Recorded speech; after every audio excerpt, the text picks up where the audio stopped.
하나님께서 우리에게 주신 말씀은 누가복음 2장 40절부터 52절까지의 말씀입니다. 누가복음 2장 40절부터 52절까지의 말씀. 저와 여러분이 오늘은 한 절씩 교독하면 좋겠습니다. 글씨수가 좀 많으니까요. 한 절씩 교독하고 마지막 절 함께 읽겠습니다. 제가 먼저 읽겠습니다. 아기는 자라나면서 튼튼해지고 지혜로 가득 차게 되었고 또 하나님의 은혜가 그와 함께 하였다.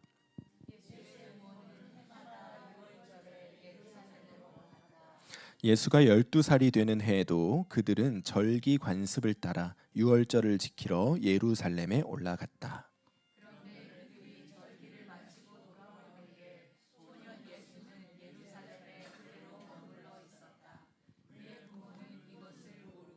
일행 가운데 있으려니 생각하고 하룻길을 갔다. 그 뒤에 비로소 그들의 친척들과 친지들 가운데서 그를 찾았으나 사흘 뒤에야 그들은 성전에서 예수를 찾아냈는데 그는 선생들 가운데 앉아서 그들의 말을 듣기도 하고 그들에게 묻기도 하고 있었다.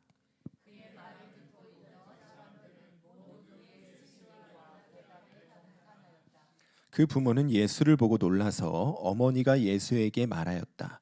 얘야, 이게 무슨 일이냐? 내 아버지와 내가 너를 찾느라고 얼마나 애를 태웠는지 모른다.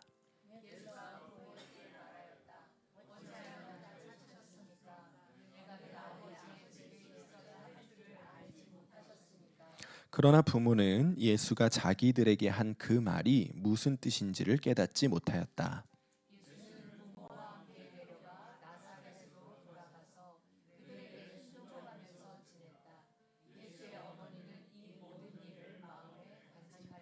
함께 읽겠습니다. 예수는 지혜와 키가 자라고 하나님과 사람에게 더욱 사랑을 받았다. 아멘. 하나님의 말씀입니다. 가스펠 프로젝트 신약 1권의 네 번째 세션입니다. 하나님의 성전에 계셨던 예수님에 대한 말씀을 살펴보도록 하겠습니다. 성경에는요, 삼일에 관련된 이야기들이 굉장히 많이 기록되어져 있습니다. 창세기 22장을 보면요, 하나님께서 아브라함에게 100세에 얻은 아들 이삭을 저 모리아 땅으로 가서 하나님께 바치라 명령하십니다. 그 말씀을 들은 아브라함이요, 집에서 출발해서 그 모리아 땅의 산에 도착하기까지 걸렸던 시간이 며칠일까요? 3일. 정확하십니다. 똑똑하십니다. 3일입니다. 그리고 그곳에서 이삭을 제물로 드리게 되지요. 출애굽기 19장을 보면요, 하나님께서 이 땅 가운데 내려오셔서 불 가운데 임하셔서 이스라엘 백성들을 만나 주시는 장면이 기록되어져 있습니다. 근데 그때에 하나님께서 이스라엘 백성들이 하나님을 만날 준비를 하게 하시는데 며칠 동안 하게 하실까요? 3일. 3일 동안 너희 몸을 성결하게 하고 그리고 나아오라. 이렇게 백성들을 준비시킵니다. 또 요나가요, 큰 물고기 뱃속에 들어가서요, 며칠 있다 정신을 차렸을까요? 3일. 예, 정답입니다. 사흘 밤낮이라고 되어 있습니다.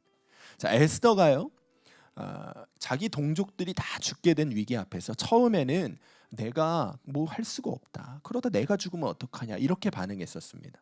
그런데 그가 며칠 동안 금식 기도를 하고 왕 앞에 죽을 각오를 하고 나아갔을까요? 3일 금식 기도를 하고 나아갔습니다. 그리고 예수님께서 며칠 동안 죽은 자 가운데 계셨죠? 3일 동안. 그러니까 성경은요, 수없이 많은 3일의 이야기를 우리에게 들려주고 있습니다. 그리고 그 3일이 등장하는 모든 이야기들마다 하나같이 무슨 이야기를 하고 있냐면 무엇인가 굉장히 중요한 변화가 일어나는 시간이라. 이 3일이라는 시간 동안에 정말 놀라운 변화가 일어나는 그 모습을 우리에게 보여주고 있습니다. 아브라함은 3일 길을 걸으면서 100세에 얻은 귀한 아들 이삭까지도 하나님께 드릴 수 있는 믿음의 사람으로 그 3일 동안 변화되어졌습니다. 요나는 니느웨에 가서 복음을 전하라는 하나님 말씀에 순종하기 싫어서 반대쪽으로 도망치던 자였지만 물고기 뱃속에서 보냈던 그 3일을 통해 하나님 말씀에 순종하여 나아가는 자로 변화되었습니다. 에스더도 말씀드렸다시피 내가 죽을 것을 염려하여 몸살이던 자에서 죽으면 죽으리다 하고 왕 앞에 나아가는 믿음의 사람으로 3일이라는 시간 동안에 변화되었습니다. 그러니까 우리가요, 성경을 보다가요, 어떤 사흘, 3일 이런 내용이 등장하잖아요. 그럼 여러분 딱 보셔야 됩니다. 하나님께서 나에게 지금 무슨 변화를 요청하고 계시다는 거예요. 사흘이라는 말씀이 등장하면요, 내가 이 말씀을 통하여 무엇인가 변화되기를 하나님이 원하신다. 여러분 그것을 깨달으시고 그리고 무엇을 변하기를 원하시는지를 말씀을 유심히 보셔야 하는 겁니다. 자, 오늘 말씀도 3일에 대한 얘기입니다. 지금 이 말씀을 읽으시면서 여러분 느끼셨나요? 사흘에 대한 이야기가 여기에 기록되어져 있습니다. 어떤 사흘, 어떤 3일에 대한 이야기죠? 요셉과 마리아가요, 예수님을 잃어버렸습니다. 예수님을 잃어버렸는데 며칠 동안 잃어버렸습니까? 3일 동안 잃어버렸어요. 3일 동안. 예수님을 잃어버리고 다시 찾기까지 사흘의 시간을 보내는 그 모습을 우리에게 보여주고 계시는 거예요. 그리고 그를 통하여 우리에게 너희들이 지금 변화되어져야 할 것이 있다, 이걸 말씀해주고 계시는 것이죠. 자, 우리가 예수님의 출생까지 다 이야기를 봤습니다. 그렇죠?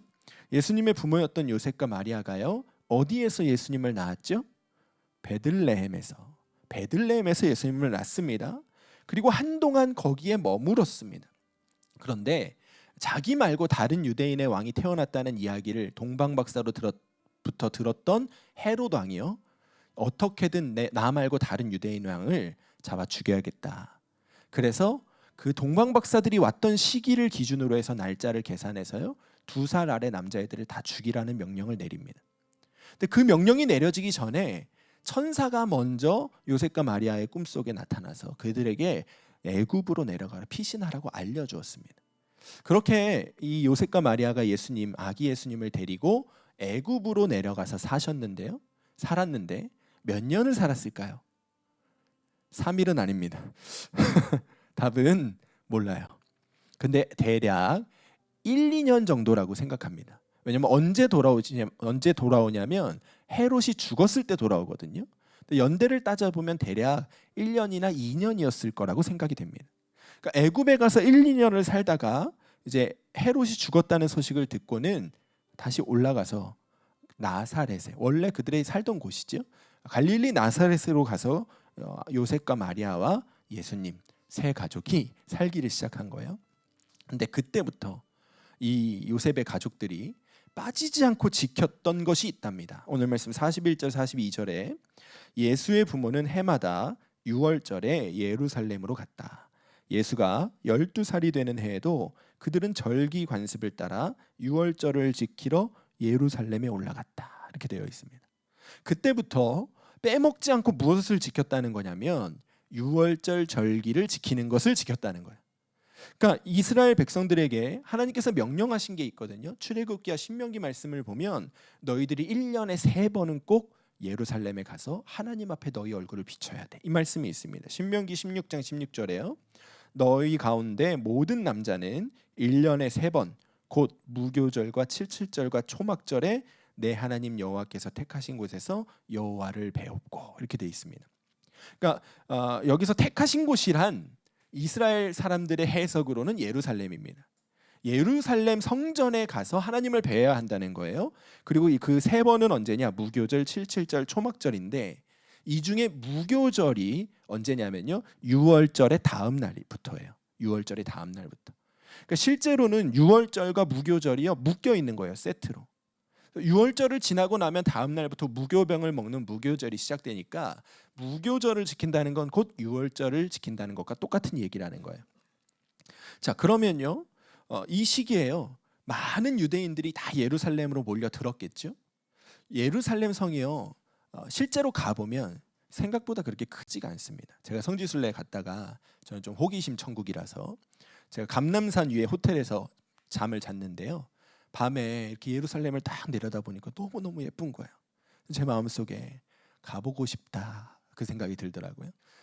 가이드가 절대 밤에 가지 말라고 했는데 제가 또 죄송합니다, 불순종의 영이라서 밤에 내려갔어요, 감람산에서.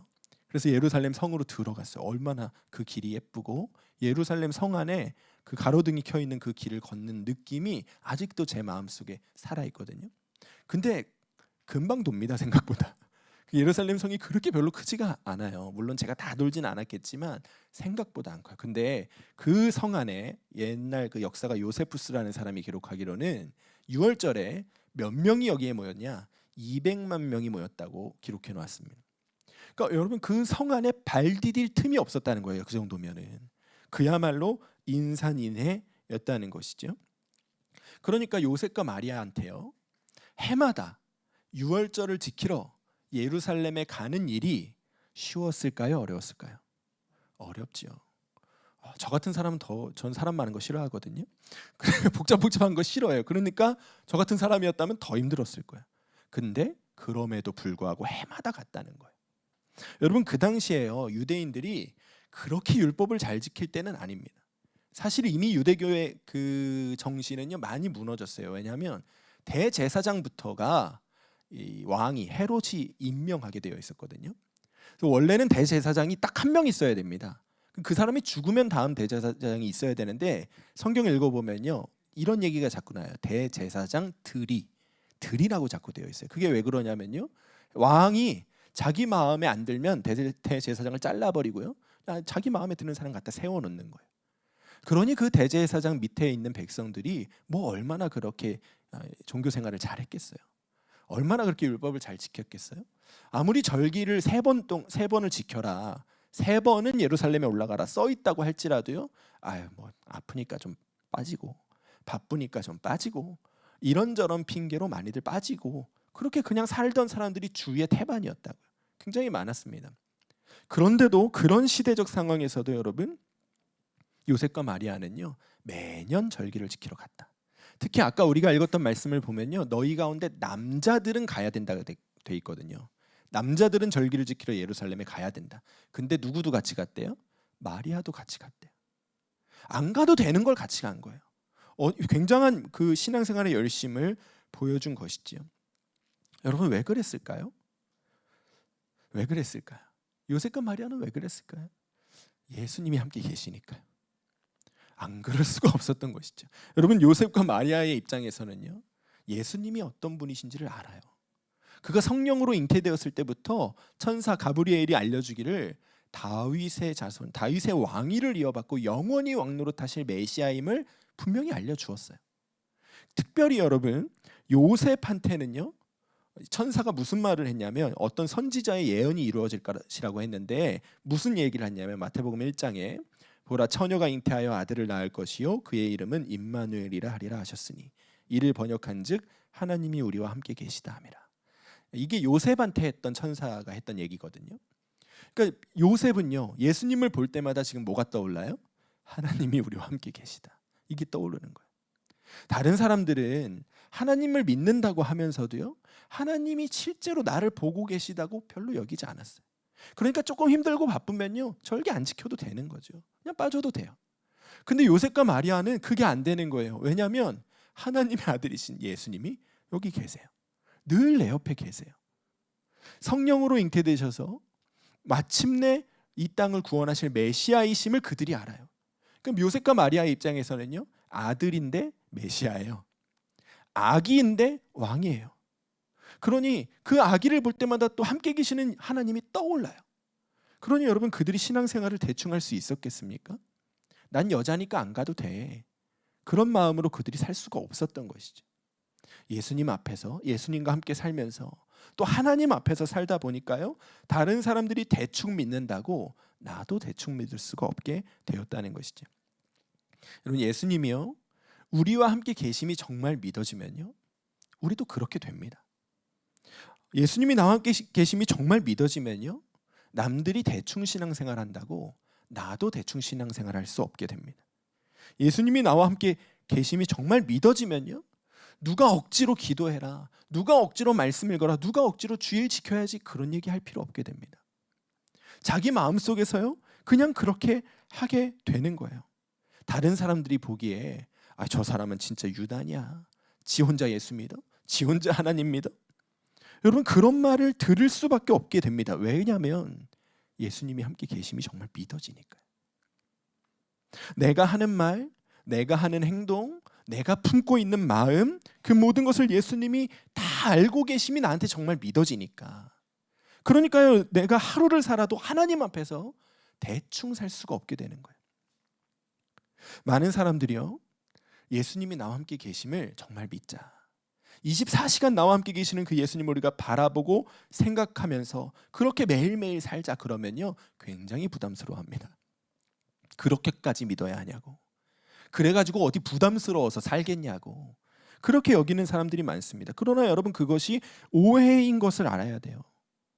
우리가 예수님이요, 나와 함께 계심이 정말 믿어지면, 그것을 정말 믿고 예수님을 바라보면서 살면요, 그러면 신앙생활 열심히 하고 기도 더 하고 말씀 더 읽고 교회를 위해 더 헌신해야 할 것 같고, 그래서 그것이 나에게 너무 부담스럽게 여겨질 것 같으시죠? 근데 그게 전혀 부담스럽지 않게 되는 거예요. 왜냐하면 예수님이 함께 계심이 정말 믿어지면요, 그러면 그 일들이 억지로 하는 일이 아니게 되기 때문에 그래요. 그냥 하고 싶어지는 거예요. 예수님이 함께 계심이 정말 믿어지면요, 기도 더 하고 싶어져요. 말씀이요, 더 읽고 싶어져요. 누가 교회 가지 말라 그래도, 잡아 끊어도 뿌리치고 교회 가고 싶어져요. 왜요? 함께 계시는 예수님이요, 그로 인하여 기뻐하는 마음을 우리에게 주시기 때문에 그래요. 예수님이 나와 함께 계심이 정말 믿어지잖아요. 여러분, 지금은 우리가 하루 10분 하는 것도 힘들고 피곤할지 몰라도요, 정말 예수님 나와 함께 계셔, 그것이 믿어지면 기도의 자리에 있는 게 1시간이 금방 지나갑니다. 왜냐하면요, 그 기도의 자리에서 예수님이 말씀을 해주세요. 함께 계시는 예수님이 나에게 말씀을 해주신다니까요. 말씀을 읽는 거, 여러분 매일 성경책 펼치고 사십니까? 혹시 지난 주일에 들고 왔다가, 요즘에 또 안 들고 다니니까요, 들고 왔다가 그대로 가방 속에 모셔놨다가 그대로 오늘 들고 오셨습니까? 매일 성경을 읽는 게 어렵지요. 어려워요. 근데 예수님 함께 계심이 믿어지잖아요. 성경을 읽는 게 재밌다니까요. 왜요? 읽으면요, 가르쳐 주세요. 예수님이 말씀을 깨닫게 해주신다니까. 그러니까 재밌는 거예요. 억지로 하는 게 아니에요. 부담스럽게 하는 게 아니라니까. 예수님 나와 함께 계시지, 그게 정말 믿어지면요, 기뻐지는 거예요. 그 일들이. 그것이 정말 예수님을 믿고 사는, 예수님이 나와 함께 계심을 믿고 사는 사람들의 특징인 것이죠. 예수님을 그렇게 정말 믿고 살면요, 나와 함께 계심을 믿고 살면 똑같은 삶을 살아도요, 무슨 내가 돈이 많아지는 거 아니고 무슨 상황이 달라지는 거 아니지만요, 행복해진다니까요. 어려움 속에 있어도 행복해지는 거예요. 내가 그동안 잘못 가던 길들이요, 예수님 안에서 바로 잡힙니다. 우리의 삶을 괴롭게 만들던 어떤 죄악들이 우리 가운데서 떠나갑니다. 나의 힘으로는 하루 10분 기도하는 거, 말씀 한 장 읽는 거 결코 쉽지 않고 어려운 일로 여겨졌지만, 주님께서 나에게 힘을 주시면 능히 감당할 수 있게 되거든요. 그러니까 그런 삶의 놀라운 변화들을 경험하니까요, 얼마나 재밌는지. 지난주에 제가 뉴스를 봤는데요, 아마도 인도인 것 같아요. 인도. 근데 인도에서 제가 볼 때는 영상의 아이가 한 4살 정도 되는 어린아이로 보이더라고요. 근데 이 아이가 엘리베이터를 혼자 탔는데, 왜 혼자 탔는지 모르겠지만 갇혔어요. 근데 갇혔는데 보통 4살짜리 아이들이면 그때 어떻게 하겠습니까? 울고불고 난리가 나겠죠. 근데 이 아이가 하는 행동이 다른 거예요. 주저앉아서 거기서 기도하기를 시작합니다. 그럼 우리 영상을 한번 함께 볼까요? 영상을 한번 보겠습니다.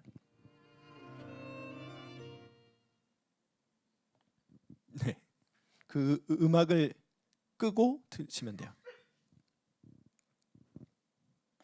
그냥 음악이랑 같이 듣죠, 뭐 괜찮아요. 네, 우리 다 BGM 틀고 사는데요, 뭐.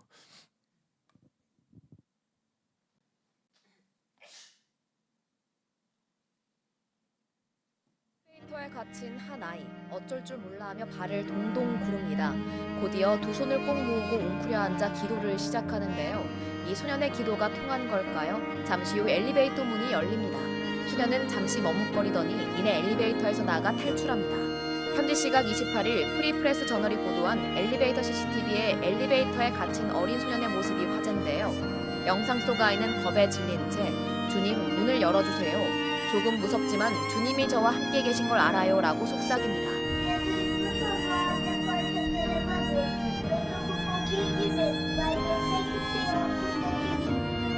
아이가 기도를 마치고 아멘이라고 말하는 그 순간 굳게 닫혀있던 엘리베이터 문이 활짝 열립니다. 조금 놀란 듯 뒷걸음질 치던 소녀는 문이 닫히기 전 재빨리 엘리베이터에서 탈출하는데요. 영상은 SNS를 중심으로 빠르게 확산하며 감동을 주고 있습니다. 네티즌들은 아이의 순수함이 너무 아름답다. 두려운 상황에서 바로 기도할 수 있는 신앙심이 대단하다. 혼자 무서웠을 텐데 장하다 등의 반응이 이어집니다. 네. 여러분, 아이가 어떻게 기도했다고요? 주님, 문을 열어주세요. 조금 무섭지만 주님이 저와 함께 계신 것을 알아요. 자, 여러분, 예수님이 우리에게 이런 말씀을 하셨습니다. 마태복음 18장에요. 이르시되 진실로 너희에게 이르노니 너희가 돌이켜 어린아이들과 같이 되지 아니하면 결단코 천국에 들어가지 못하리라. 어떤 모습의 어린아이를 얘기하는 걸까요? 방금 우리가 보았듯이요, 신앙의 순수함을 얘기하는 거예요. 성경이 예수님이 우리와 함께 계시다고 말하니까요, 정말 예수님이 나와 함께 계시다고 믿는 거예요. 그러니까 저런 위기의 순간에 울고불고 하는 것이 아니라 예수님 함께 계시니까요, 그 예수님한테 기도하게 되는 것이죠. 여러분, 우리가요, 어린아이와 같이 되지 아니하면 결코 하나님의 나라에 들어갈 수 없다 하셨습니다. 성경이 우리에게 예수님이 우리와 함께 계시다고 말하고 있는데요, 그런데 예수님이 나와 함께 계시지 않은 것처럼 살아가는 능구렁이 같은 그런 믿음 말고요, 저 어린아이와 같이 진짜 예수님이 나와 함께 계시지 믿고, 그리고 내 삶의 순간순간마다 그 예수님 바라보고 구하고 붙잡고 기도하며 살아가는 그 믿음을 우리가 갖추어야 한다는 거예요. 여러분, 성경에요, 예수님이 왜 십자가에 달려 죽으셨다고 했죠? 제가 여러 번 말씀드린 말씀이에요. 함께 읽겠습니다. 시작. 그리스도께서 우리를 위하여 죽으신 것은 우리가 깨어 있든지 자고 있든지 그리스도와 함께 살게 하시려는 것입니다. 아멘. 여러분, 이 말씀을 기억하셔야 돼요. 예수님이 우리를 위하여 십자가에 달려 죽으신 것은 그저 예수 믿고 세례받고 교회 다니게 하기 위함이 아니라는 거예요. 그 예수님과 자든지 깨든지 함께 살게 하기 위하여 십자가에 달려 죽으셨다는 거예요. 그러면 여러분, 예수 믿는다는 것은 무엇이죠? 자든지 깨든지 예수님과 함께 사는 거예요. 예수님이 나와 함께 계심을 정말 믿고 그 예수님과 함께 삶을 살아가는 것, 그것을 동행이라고 하는 거죠. 예수님과 함께 동행하는 그 삶을 살아갈 때에 우리가 진짜 예수 믿는 사람이라는 거예요. 여러분, 우리가 정말 깨달아야 하겠습니다. 예수님과 함께 사는 삶이 부담스러운 것이 아닙니다. 예수님과 함께 살지 않는 삶이 지옥 같은 삶이라는 것을 여러분 깨달으셔야 되는 거예요. 예수님이 나와 함께 계심을 정말 믿고요, 그 예수님과 함께 살아갈 때에만 우리의 삶 가운데 기쁨이 누려지고 주님이 이루시는 놀라운 능력이 경험되어진다는 것을 여러분 아셔야 되는 거예요. 그리고 정말 그 예수님과 동행하는 삶을 살아가야 하는 것이죠. 오늘 말씀 보니까요, 예수님을 잃고 살아가는 삶, 예수님 없이 살아가는 삶, 그런 삶이 어떤 모습인지를 오늘 말씀의 3일이 우리에게 보여주고 있는 거예요. 요셉과 마리아가요, 아기 예수님과 함께 여느 때와 같이 예루살렘에서 절기를 지키고 나사렛으로 돌아갔습니다. 돌아가는 길 중에 있었어요. 이미 하룻길을 갔습니다. 보통 어린아이와 여성들과 함께 걸으면 6일에서 7일 정도 걸리는 거리라고 생각합니다. 근데 하룻길을 간 거예요. 근데 이 당시에 굉장히 순례객들이 많을 거 아니에요. 같은 동네에서 온 사람들 같이 무리를 지어서 서로 도우면서 그렇게 왔다 갔다 하지 않았겠습니까? 그러니까 어딘가에서 자기 친척들과 친구들과 같이 있겠지. 그러면서 이제 길을 계속 간 것이죠. 근데 하루 길이 지나고 나서도 안 보이니까 그때서야 예수님을 찾아보았다는 거예요. 자, 이미 하루 갔습니다. 그리고 돌아갔죠. 예루살렘까지 가려면 얼마 걸려요? 하루 왔으니까 하루 가야죠. 그리고 하루를 더 찾은 거예요. 3일 동안 예수님을 찾지 못했다는 거예요. 그 이야기가 오늘 43절부터 46절에 기록되어져 있죠. 한번 읽어볼까요? 시작. 그런데 그들이 절기를 마치고 돌아올 때 소년 예수는 예루살렘에 그대로 머물러 있었다. 그의 부모는 이것을 모르고 일행 가운데 있으려니 생각하고 하룻길을 갔다. 그 뒤에 비로소 그들의 친척들과 친지들 가운데서 그를 찾았으나 찾지 못하여 예루살렘으로 되돌아가서 찾아다녔다. 사흘 뒤에야 그들은 성전에서 예수를 찾아냈는데 그는 성생들 가운데 앉아서 그들의 말을 듣기도 하고 그들에게 묻기도 하고 있었다. 자, 여러분 혹시 아이를 잃어버려 보신 적이 있으십니까? 놀이동산 가서, 수영장 가서 아이 데리고 어디 놀러 갔다가 잠깐 아이를 잃어버려 본 경험이 있으시다면요, 지금 이 사흘 동안에 요셉과 마리아가 어떤 감정을 느꼈는지 여러분 아실 겁니다. 제가요 어렸을 때 어머니 손잡고 시장에 갔다가요 튀김집 앞에서 튀김 구경하다가 그 튀김에 빠져갖고 그거 쳐다보고 있다가 뒤를 돌아봤는데 어머니가 안 계신 거예요. 깜짝 놀랐죠.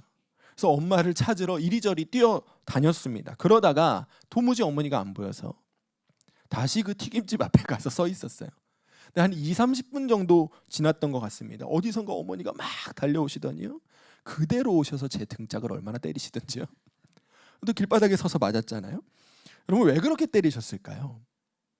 어머니가 아들을 잃어버렸던 그 20-30분 동안에 그 어머니의 마음 가운데 얼마나 많은 감정이 스치고 지나가는지는 잃어버려 본 자만 합니다. 자식을 잃어버려 본 사람은 압니다. 그 짧은 시간 동안에요 이 아이를 향한 원망과 분노도 일어나고요, 한편으로는 아이를 잘 챙기지 못한 자기 자신에 대한 책망과 분노도 일어나고요, 그리고 이 아이를 누가 데려갔으면 어쩌나 하는 걱정이 일어나고요, 또 앞으로 이 아이를 또 찾지 못하면 어떻게 되는 건가 근심과 염려가 일어나고요. 아주 5만 가지, 여러분 5만 가지 생각이 5만 가지 생각인 거 아시죠? 진짜 5만 가지요. 5만 가지 생각이 우리 안에 뒤엉키는 그런 혼란이 아이를 잃어버린 부모에게는 생긴다니까요. 그런 마음을요 마리아가 예수님한테 표현한 겁니다. 이 48절에 마리아가 이렇게 얘기했죠. 얘야 이게 무슨 일이냐, 내 아버지와 내가 너를 찾느라고 얼마나 애를 태웠는지 모른다. 애를 태웠다 하니까 그냥 애를 태운 것 같죠? 이 단어가 오디나오라고 하는 단어예요. 여러분 부자와 나사로 이야기 아십니까? 부자와 나사로가 있는데요, 부자가 지옥에 빠졌어요. 그리고 하나님한테 제발 나를 좀 구해달라고, 또는 내 형제들한테 이렇게 살지 말라고 알려주게 해달라고, 이 고통, 지옥불의 고통을 내가 좀 전해달게 해달라고 이야기하죠. 그 지옥불의 고통을 표현한 단어가 이 오디나오예요. 아이를 잃어버린 부모의 마음은요 지옥불의 고통인 거예요. 지옥불의 고통. 여러분 그 고통 속에서 마리아와 요셉이 3일을 살았다. 그리고 그 3일은 어떤 시간이었다고요? 예수님을 잃어버리고 살았던 시간이었다. 우리에게 무슨 말씀을 주고 계시는 것입니까? 우리가요 예수님 잃어버리고 사는 삶은요 지옥불의 고통 같다는 거예요. 아닌 것 같지만 우리 자신은 못 느끼고 살고 있지만요, 예수님 잃어버리고 살면 늘 우리 마음 가운데 분노요, 염려요, 근심이요, 혼란이요, 책망이요, 우리 마음 가운데 늘 그런 마음이 뒤섞여져서요 지옥불의 고통과 같은 마음 품고 살 수밖에 없다는 거예요. 예수님이 나랑 같이 계시는데, 그 예수님이 도우심을 받고 살면 인생이 편한데, 예수님 함께 계시는데도요 계시는지 알지 못하고 내 멋대로 그렇게 예수님 잃어버리고 사는 인생은 그런 삶이라는 거예요. 여러분 오늘 말씀 보면요 예수님 어떤 분이라고 말씀하고 있습니까? 아주 어렸을 때부터 어른들의 지혜를 넘어서는 분이라고 말하고 있습니다. 46절 47절 읽어보겠습니다. 시작. 사흘 뒤에야 그들은 성전에서 예수를 찾아냈는데 그는 선생들 가운데 앉아서 그들의 말을 듣기도 하고 그들에게 묻기도 하고 있었다. 그의 말을 듣고 있던 사람들은 모두 그의 슬기와 대답에 경탄하였다. 여러분 여기에 기록된 선생들이 누구냐면요 유대교 랍비들입니다. 그러니까 유대교의 성경 교사들이죠. 이 사람들이요 어떻게 자라나는지 아세요? 5살 때부터요 모세오경을 암송합니다. 하실 수 있으시겠어요? 그 레위기 어떻게 외우지? 저도 끔찍하거든요. 근데 5살 때부터 성경을 암송해요. 모세오경을 암송하면서 산다고요. 그리고 청소년이 되면요 그 성경에 대한 해석들, 또 탈무드 같은 것들을 공부합니다. 그리고 성인이 된 후에 이제 랍비의 밑에 들어갑니다. 랍비 밑에서 수학을 하는 거예요. 10년 이상 해야 됩니다. 그리고 나서 이제 시험을 보고 랍비가 되는 거예요. 그러니까 여러분, 이 사람들이요, 성경에 대해서 모르는 게 어디 있겠어요? 다 알죠. 그들이 얼마나 성경을 갖고 토론을 하고 사는지 모릅니다. 웬만한 생각 다 알죠. 그런데요, 이 사람들이 예수님과 대화를 해보더니 어떻게 했다고? 예수님의 지혜에 경탄했다라고 되어 있습니다. 이 경탄했다라는 단어가요, 무슨 뜻이냐면, 그 예수님이 돌아가셨을 때 여자들이 무덤에 가서 무덤을 들여다봤는데 무덤이 비어 있었죠. 그때 그 여자들이 놀랐다 이렇게 써 있습니다. 그 놀람이 이 경탄입니다.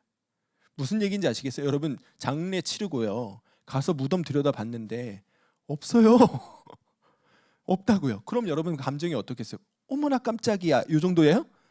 아니죠. 놀라 까무라치는 거잖아요. 까무라칠 정도의 놀람이라고요. 그러니까 랍비들이 예수님의 지혜를 봤을 때, 들었을 때 그냥 얘 똑똑한데가 아니었다는 거예요. 놀라 까무러칠 정도로 놀랐다는 거예요. 그 정도로 예수님의 지혜가 뛰어났다는 거예요. 근데 그 예수님이 어떻게 됐다고? 52절 읽어보겠습니다. 시작. 예수는 지혜와 키가 자라고 하나님과 사람에게 더욱 사랑을 받았다. 여러분, 예수님의 지혜가 어떻게 됐다고요? 더 자랐대요. 더. 이미 12살 때 수십 년 동안 성경을 공부한 랍비들이 놀라 까무러칠 정도의 지혜를 갖고 있던 예수님의 지혜가 더 자랐대요. 그 예수님이 지금 우리와 함께 계시다고요. 여러분, 우리가요, 자신할 수 있겠습니까? 여러분 한번 생각해 보세요. 여러분들이 어떤 삶의 결정을 내려야 할 때 여러분들이 내리는 게 더 정확하겠어요? 예수님이 내리시는 게 더 정확하겠어요? 예수님이시죠? 내가 오늘 무엇을 해야 할지 판단을 해야 되는데 내가 판단하는 게 정확하겠어요? 예수님이 판단하시는 게 정확하겠어요? 예수님이시잖아요. 그거 알면서 왜 그러냐고요. 옛날에 그 개그 콘서트에 그걸 아는 사람이 그래? 이거 아세요, 여러분? 그거 아는 사람이 그러냐고. 오늘 말씀이 우리에게 말하는 거예요. 그 지혜로우신 예수님이 우리와 함께 계시는데 그 예수님이 우리의 삶을 이끌어 가시는 것이 훨씬 더 정확하다는 걸 아는데 왜 여전히 너희 마음대로 사냐? 왜 여전히 함께 계시는 예수님을 의지하지 않고 사냐는 거예요. 너희들이 그 예수님께 구하고 질문하고 물어보면 예수님이 답을 주실 텐데 왜 혼자서 너의 삶을 결정하고 판단하고 살아가느라고 그 고생하고 있냐 이거예요. 왜 그 지옥불 같은 마음의 혼란을 여전히 경험하며 살아가고 있느냐 하는 것이죠. 여러분, 우리가요, 고생하며 살 필요가 없어요. 제가 오늘 설교 제목을 뭐라고 썼는지 아까 보셨어요? 인생 쉬운 길이 있는데 왜 돌아서 가십니까? 그렇게 써놨어요. 여러분, 인생이 쉬운 길이 있어요. 혼란스럽지 않고 고통스럽지 않게 인생을 살아가는 방법이 있다니까요. 그게 뭐예요? 예수님 믿고 사는 거예요. 함께 계시는 예수님 믿고 사는 거예요. 지혜로우신 예수님께요, 매 순간 물어보며 사는 거예요. 그럼 예수님이 우리의 삶을 이끌어 가신다니까요. 내 삶이 그 지옥불 같은 혼란 속에서 살아가던 내 삶이요, 예수님께 내 삶의 주권을 내어드리고 살면, 함께 계시는 예수님 바라보고 살면요, 예수님이 내 삶을 살아가시는 거예요. 예수님이 내 삶의 운전대를 잡으시는 거예요. 그러니 여러분, 그 삶이 얼마나 평화롭겠습니까? 그 삶 가운데 두려울 것이 무엇이 있겠고 염려할 것이 무엇이 있겠습니까? 제가 지난 한 주간 동안 솔직히 마음이 쉽지 않았거든요. 뭐 이유를 아시는 분들은 아실 겁니다. 진짜 목회가 쉽지 않은데 이민 목회는 진짜 더 쉽지 않은 것 같아요. 근데 여러분, 제가 솔직히 그 지난 주일부터 마음에 이건 좀 오래 가겠다, 내 마음에 좀 아픔이 오래 갈 것 같은 마음이 들었어요. 월요일 지나고 화요일 지나고 수요일 새벽에 기도하는데 주님이 마음을 주시는 거예요. 내가 너와 함께 있잖아. 내가 이 교회와 함께 있잖아. 그게 저의 마음 가운데 붙잡아지기 시작하니까 여러분, 제 마음이요, 깨끗해지더라고요. 수요일 새벽에요, 제 마음이 그냥 깨끗해지더라고요. 아무것도 염려하지 않습니다. 아무것도 두려워하지 않습니다. 예수님 함께 계시는데 우리가 염려할 게 뭐 있냐고. 여러분, 이것이요, 예수님 함께 계심을 정말 믿는 복이에요. 상황이 어떻든 문제가 어떻든요, 예수님 함께 계심이 믿어지면 예수님이 하실 텐데 내가 그 지옥불 같은 마음 품고 살 이유가 무엇이 있냐고. 여러분, 그 은혜를 누리시기를 축복합니다. 여러분들 가운데 마음에 두려움 있고 염려가 있는 분 계십니까? 여전히 내 힘으로 이겨지지 않는 어떤 문제들로 인하여 괴로워하고 있는 분들 계십니까?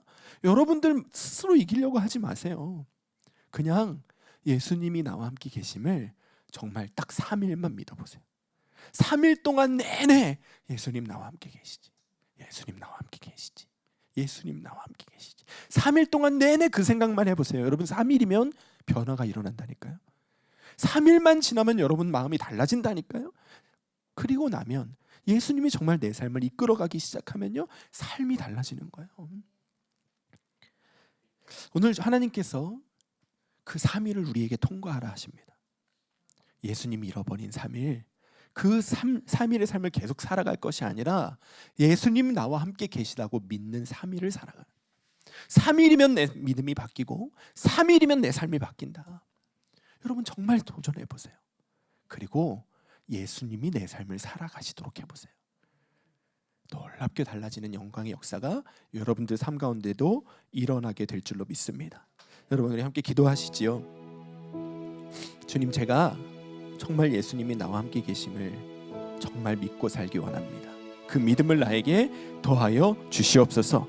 이제는 내가 지옥불 같은 마음 품고 내 마음대로 내 삶을 살아감으로 그렇게 내 삶이 혼란 가운데서 계속 이어지는 것이 아니라 예수님 나와 함께 계시니 그 지혜로우신 예수님께 내 삶의 운전대를 내어드리고 그 예수님이 내 삶을 이끌어 가시는 그 은혜를 모든 성도들이 맛보게 하여 주시옵소서. 우리 주의 이름으로 함께 기도하시겠습니다. 주여, 주의 아버지 하나님, 오늘 우리가 함께 계시는 주님을 바라봅니다. 정말 어린 아이와 같은 믿음으로 그 예수님 바라보고 살기 원합니다. 예수님이 나와 함께 계시다고 성경이 말하고 있으니 그대로 믿는 믿음을 우리에게 더하여 주시옵소서. 예수님이 나와 함께 계심을 끊이지 않고 바라볼 수 있는 눈이 우리 가운데 열려지게 하여 주시옵소서. 모든 순간에 정말 저 어린아이처럼 나의 삶에 어려움이 있든지 내 삶 가운데 기쁜 일이 있든지 아침에 눈을 뜰 때 길을 걸을 때에도 예수님 나와 함께 계시지, 예수님 나와 함께 계시지, 이 믿음 분명히 붙잡고 살아가는 우리 모든 성도들 되게 하여 주시옵소서. 더 이상 예수님 없이 살아가는 자처럼 내 마음대로 내 삶의 길을 결정하고 내 마음대로 오늘 하루의 삶을 결정하고 내 마음대로 오늘 내가 무슨 말을 할지 어디에 갈지를 결정하고 사는 인생이 아니라 정말 예수님 나와 함께 계심을 믿고 예수님 내가 어디를 갈까요? 예수님 내가 오늘 무엇을 해야 할까요? 예수님 지금 내가 무엇을 하기를 주님께서 기뻐하십니까? 주님의 마음을 구하고 말하고 행동하고 따르는 믿음을 우리에게 허락하여 주시옵소서. 주님과 함께 사는 3일을 통하여 정말 주님이 없이 살았던 그 인생을 완전히 변화되어지고 완전히 벗어나게 되는 은혜의 변화가 우리 모든 성도들 가운데 일어나게 하여 주시고 정말 예수님 함께 계심을 믿는 믿음으로 인하여 우리의 삶이 예수님의 수준에서 사라지는 역사가 있는 은혜를 누리는 우리 성도들 되게 하여 주시옵소서. 고통 가운데 있는 자 있습니까? 괴로움 가운데 있는 자 있습니까? 근심과 염려 가운데 있는 자 있습니까? 주님 붙잡아 주셔서 이들이 정말 함께 계시는 주님을 바라보고 붙잡게 하여 주시고 그 주님의 은혜를 누리며 살아가는 복된 인생으로 변화되어 줄 수 있도록 주여 허락하여 주시옵소서. 예수님 함께 계심을 정말 믿습니다. 성경이 그렇게 말했으니 그대로 믿는 믿음을 우리에게 허락하여 주시옵소서. 어린아이와 같은 믿음을 우리에게 허락하여 주시옵소서. 정말 매 순간 삶의 모든 순간에 나와 함께 계시는 예수님을 정말 믿고 바라보고 그 예수님을 의지하며 살아가는 우리 성도들 되게 하여 주시옵소서. 문제가 있을 때와 어려움이 있을 때만 예수님 찾는 것 아니라 하루 아침에 눈을 뜰 때부터 밥 먹는 순간에 길을 걷는 순간에 운전하는 순간에 모든 순간마다 예수님 나와 함께 계시지, 예수님 나와 함께 계시지.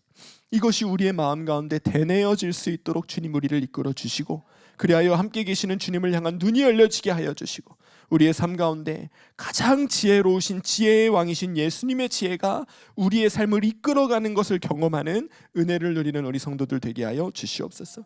주님, 열방 가운데 여전히 예수님을 알지 못하여 정말 마음 가운데 혼란과 염려와 근심과 걱정 가운데 지옥불 같은 고통 속에서 살아가고 있는 자들이 있습니다.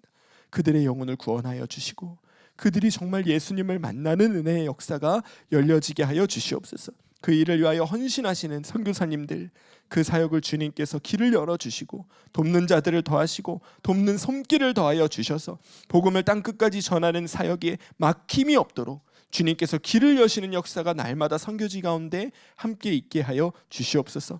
주님, 중국 땅에 복음을 전하는 자들을 감금하고 그들을 박해하고 있다는 소식이 여전히 끊어지지 않습니다.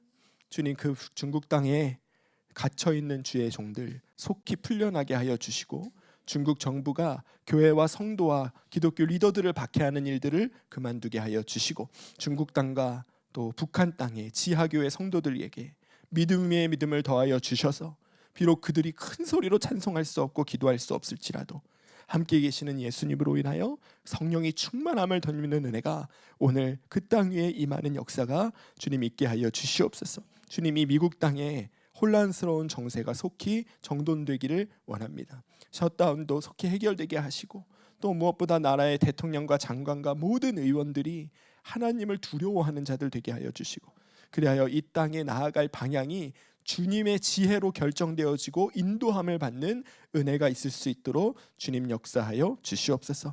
열방 가운데 가장 지혜로우신 주님의 지혜를 따라 살아가는 주의 성도들이 뜨겁게 일어나는 부흥의 때를 허락하여 주셔서 어린아이와 같은 믿음 붙잡고 주님의 말씀에 순종하며 살아가는 그런 주의 백성들이 정말 큰 무리로 일어나는 때를 보게 하여 주시옵소서. 그 일을 이루실 주님을 기대합니다. 우리 주 예수 그리스도 이름으로 간절히 기도드리옵나이다. 아멘.